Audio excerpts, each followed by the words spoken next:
Hujan deras dengan intensitas tinggi sejak Rabu hingga Kamis dini hari membuat banjir mengepung di sejumlah titik kota Palembang, Provinsi Sumsel.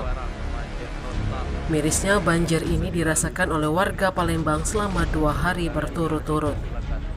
Sebelumnya pada Rabu malam rumah warga terendam banjir. Hal ini terulang lagi di hari berikutnya, bahkan lebih parah dari sebelumnya. Pantauan di lapangan ruas Jalan R. Sukamto, Ajendam Sekojo, Piparja, Sapta Marga, Sekip, dan beberapa titik jalan lainnya di Palembang terendam banjir. Kondisi ini membuat pengemudi kendaraan yang akan berangkat kerja tidak bisa melintas, seperti ruas Jalan R. Sukamto karena ketinggian banjir sangat tinggi. Macet total di Jalan R. Sukamto balik dari PTC Mall ataupun Simpang Sekip. Jalan tidak bisa dilalui sama sekali. Salah seorang warga di kawasan Piparja, Lili, mengeluhkan banjir di rumahnya setinggi lutut orang dewasa.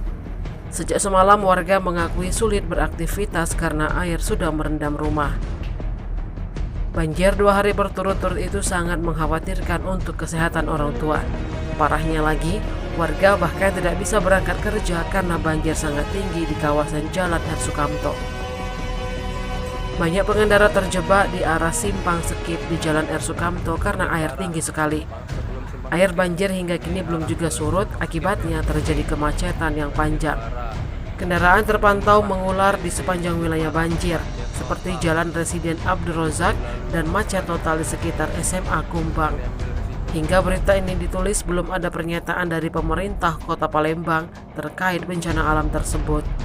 Tim Liputan Sumsel Update TV melaporkan.